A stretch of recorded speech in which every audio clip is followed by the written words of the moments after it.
मिल गया जवाब। मरते समय क्या नजर आता है? मरते समय दिमाग किस तरीके से काम करता है? ऐसे शख्स की मौत ने सुलझा दिया मौत का सबसे उलझा रहस्य। मरने के बाद भी ये शख्स वैज्ञानिकों के उन सवालों के जवाब दे गया जिसे कोई वैज्ञानिक आज तक नहीं सुलझा पाया था। जो सच सामने आया वो दिल दहला देने वाला था। जी हाँ दोस्तों, उस शख्स के दिमाग की जांच से जो पता चला वो हैरान कर देने वाला था। मरते समय इंसान के दिमाग में क्या चल रहा है, उसके दिमाग में किस तरह के विचार आ रहे होते हैं, आज के वीडियो में हम इस बात पर चर्चा करने जा रहे हैं। मौत के समय इंसान के दिमाग में किस तरह के विचार चलते हैं, आज के वीडियो में हम इसी खोज पर बात करने जा रहे हैं। तो बने रहिए इस वीडियो के अंत तक।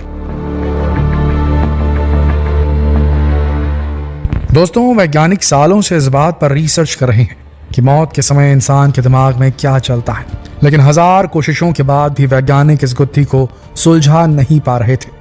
तब एक दिन अचानक कुछ ऐसा हुआ जिसने वैज्ञानिकों की रातों की नींद उड़ा दी।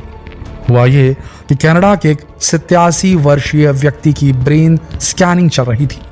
असल में उस व्यक्ति को मिर्गी के दौरे पड़ने की बीमारी थी, इसीलिए डॉक्टर उसका EEG यानी कि इलेक्ट्रोएन्सेफेलोग्राफी टेस्ट कर रहे थे, जिसमें डॉक्टर मिर्गी के पेशेंट के दिमाग की एक्टिविटीज की जांच करते हैं। जब उस व्यक्ति का टेस्ट चल रहा था तो अचानक ही उस व्यक्ति को वहीं हार्ट अटैक आ गया।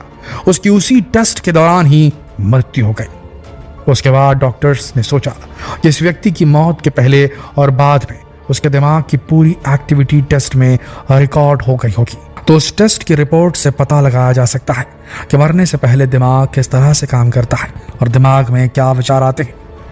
और उस व्यक्ति की रिपोर्ट देखने के बाद यह बात कंफर्म हो गई कि उसके दिमाग की पूरी एक्टिविटी टेस्ट में रिकॉर्ड हो गई थी, जो कि काफी चौंकाने वाली बात थी, क्योंकि इससे पहले कई बार मरते हुए लोगों की ब्रेन स्कैनिंग की कोशिश की गई थी, लेकिन इस काम में कभी भी सफलता नहीं मिल पाई थी। इस घटना ने वैज्ञानिकों के लिए रिसर्च की एक नई राह खोल दी। हमारे देश में अक्सर कहा जाता है कि जब इंसान मरता है तो उसके किए सभी पाप और पुण्य आंखों के सामने एकदम एक फास्ट मूवी की तरह दिखने लगते हैं, और इस एक्सपेरिमेंट से भी ये बात साबित हो गई।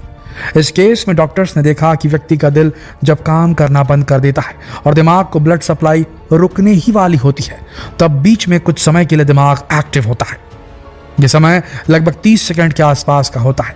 तो डॉक्टर्स के हिसाब से मरने से ठीक 30 सेकंड पहले और 30 सेकंड बाद दिमाग का एक खास हिस्सा बहुत ज्यादा एक्टिव हो जाता है, जिसका संबंध पुरानी यादों से होता है, मेडिटेशन से होता है, जिस एरिया की वजह से हम इंसान रात में सोते वक्त सपने देखते हैं।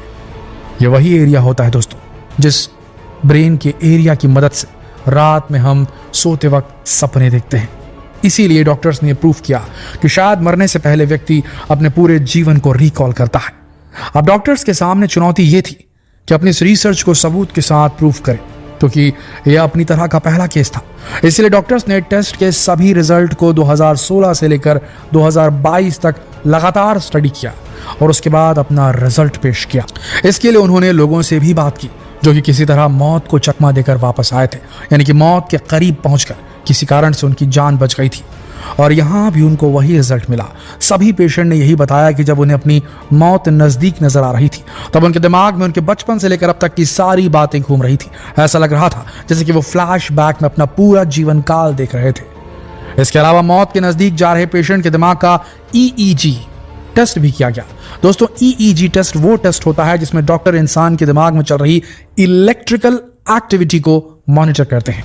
इस टेस्ट के लिए 256 इलेक्ट्रोड्स को पेशेंट के सर के ऊपर स्पेसिफिक जगहों पर लगाया जाता है, और ये इलेक्ट्रोड्स सेल से प्रोड्यूस होने वाले इलेक्ट्रिक चार्जेस की पहचान करते हैं और फिर उन्हें कंप्यूटर पर दर्शाते हैं। लेकिन अब आपके दिमाग में सवाल जरूर आ रहा होगा कि इस रिजल्ट को देखकर डॉक्टर ये कैसे जान पाते हैं कि उस समय इंसान के दिमाग में किस तरह के ख्याल चल रहे हैं। तो ये जानने से पहले हमें ब्रेन एक्टिविटी को अच्छी तरह से समझना होगा। दोस्तों, असल में हमारा दिमाग 86 बिलियन न्यूरॉन सेल से मिलकर बना होता है। ये न्यूरॉन्स आपस में छोटे छोटे इलेक्ट्रिकल सिग्नल्स के माध्यम से कम्युनिकेट करते हैं, और इन्हें ही ब्रेन वेव्स कहा जाता है, जिन्हें EEG टेस्ट के माध्यम से मेजर किया जाता है। अब यहाँ हमारे दिमाग में 5 तरह की वेव्स प्रोड्यूस होती हैं और हर वेव की फ्रीक्वेंसी, एम्पलीट्यूड और दूसरी प्रॉपर्टीज अलग अलग होती हैं। इन्हीं वेव्स को डिटेक्ट करके EEG मशीन ये बताती है कि उस समय इंसान क्या सोच रहा है, यानी कि इंसान का मूड भी इन्हीं वेव्स पर डिपेंड करता है। चलिए इन वेव्स के बारे में डिटेल में जानते हैं। Number 1, alpha waves. इनकी फ्रीक्वेंसी 8 to 12 हर्ट्ज होती है, यानी कि 1 सेकंड में ये वेव्स 8 से 12 बार बनती है। ये वेव्स तब प्रोड्यूस होती हैं जब इंसान का दिमाग एकदम रिलैक्स होता है, जैसे कि जब हम सुबह सोकर उठते हैं तब, या फिर जब हम मेडिटेशन या कोई रिलैक्सिंग एक्सरसाइज कर रहे होते हैं तब। यानी कि जब दिमाग में अल्फा वेव्स प्रोड्यूस होती हैं तब हमारे दिमाग को आराम मिल रहा होता है। Number 2, beta waves. इनकी फ्रीक्वेंसी 12.5 से 30 हर्ट्ज तक होती है। ये वेव्स तब प्रोड्यूस होती हैं जब हम अपने नॉर्मल रूटीन वर्क कर रहे होते हैं। ये वेव्स तब भी प्रोड्यूस होती हैं जब इंसान कुछ सोच विचार करता है या किसी खास चीज पर काफी ध्यान से सोच रहा होता है। Number 3, delta waves. इनकी फ्रीक्वेंसी 0.5 से लेकर के 4 हर्ट्ज तक होती है, जो कि काफी कम होती है। ये वेव्स तब प्रोड्यूस होती है जब इंसान गहरी नींद में होता है। इस शरीर में ग्रोथ हार्मोन जैसे कई हार्मोन्स को प्रोड्यूस करने के लिए जिम्मेदार है। बच्चों में ये वेव्स सबसे ज्यादा पाई जाती हैं। Number 4, theta waves. इनकी फ्रीक्वेंसी 4 से 7 हर्ट्ज होती है और ये तब प्रोड्यूस होती हैं जब इंसान किसी चीज़ को याद करने की कोशिश करता है, यानी कि जब आप अपने स्कूल या कॉलेज के नोट्स याद कर रहे होते हैं। Number 5, gamma waves. इनकी फ्रीक्वेंसी 25 से 120 हर्ट्ज तक होती है और सभी ब्रेन वेव्स में इनकी फ्रीक्वेंसी सबसे ज़्यादा होती है। ये वेव्स तब प्रोड्यूस होती है जब इंसान बहुत ज़्यादा एक्टिव होता है और किसी बहुत ही मुश्किल और दिमाग लगाने वाले काम को कर रहा होता है, और यही वो वेव्स हैं जो कि किसी आम इंसान को आइंस्टाइन भी बना सकती हैं। जी हाँ, जो लोग बहुत ज़्यादा इंटेलिजेंट होते हैं उनके दिमाग में ये वेव्स सबसे ज़्यादा प्रोड्यूस होती है। इसी वेव में कुछ ऐसी वेव्स भी होती है जिनकी फ्रीक्वेंसी 30 से 44 हर्ट्ज तक होती है। ये ब्रेन के हर पार्ट में पाई जाती है और ये इन्फॉर्मेशन स्टोर करने, कुछ सीखने और मेमोरी रिकॉल यानी पुरानी बातें याद करने के लिए जिम्मेदार होती है। अब हम वापस अपने ब्रेन स्कैन वाले केस पर चलते हैं। इस केस में उस पेशेंट के दिमाग में सभी वेव्स बहुत तेजी से बदल रही थी। उसकी रिपोर्ट में हाई फ्रीक्वेंसी गामा के साथ लो फ्रीक्वेंसी डेल्टा और बीटा वेव्स भी पाई गई एक साथ, लेकिन गामा वेव्स की मौजूदगी उनमें सबसे ज्यादा थी और उसमें बहुत तेजी से बदलाव आ रहा था। इसीलिए डॉक्टर्स ने कंक्लूड किया कि मरते समय इंसान अपने पुराने जीवन को याद करता है। लेकिन इसके बाद भी वैज्ञानिकों को इन रिजल्ट्स पर भरोसा नहीं था, इसीलिए उन्होंने चूहों के ऊपर कुछ टेस्ट परफॉर्म किया और देखा कि मरते वक्त चूहों के दिमाग में गामा ब्रेन वेव्स का लेवल बढ़ रहा था। इससे पहले बहुत लोगों को लगता था कि मौत के दौरान ब्रेन एक्टिविटी कम हो जाती है, लेकिन इस स्टडी ने बिल्कुल इसका उल्टा साबित कर दिया। तो दोस्तों, अब तो विज्ञान ने भी साबित कर दिया है कि मरने से पहले इंसान अपने अच्छे और बुरे कर्मों को याद करता है। तो अगर आपने अच्छे कर्म किए होंगे तो मरते वक्त आपको अच्छे कर्म याद आएंगे, वरना आप अपने अंतिम समय में भी अपने बुरे कर्मों को देखकर दुखी होंगे। तो क्या आप इस दुनिया से अपने बुरे कर्मों की यादें लेकर जाना चाहेंगे?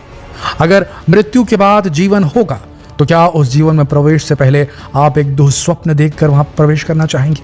अगर पैरेलल यूनिवर्स का अस्तित्व है और मृत्यु के बाद आत्मा वहां चली जाती है, तो क्या उस यूनिवर्स में, उस नए यूनिवर्स में एक नया जन्म लेने से पहले क्या आप बुरी यादों को याद रखना चाहेंगे?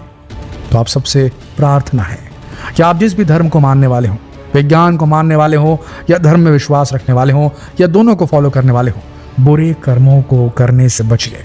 इससे आपके मन मस्तिष्क में गिल्ट की भावना, ग्लानि की भावना नहीं आएगी और आपको पश्चाताप नहीं करना पड़ेगा और आप एक खुशनुमा जिंदगी के सफर को याद करते हुए इस दुनिया से रुखसत हो जाएंगे, इस दुनिया से विदा हो जाएंगे। जितना हो सके इस वीडियो को शेयर कीजिए फेसबुक पर, व्हाट्सएप पर, यूट्यूब पर। जल्द मिलते हैं आपसे अगली वीडियो में। तब तक के लिए आप सबका इस वीडियो के अंत तक बने रहने के लिए दिल से धन्यवाद।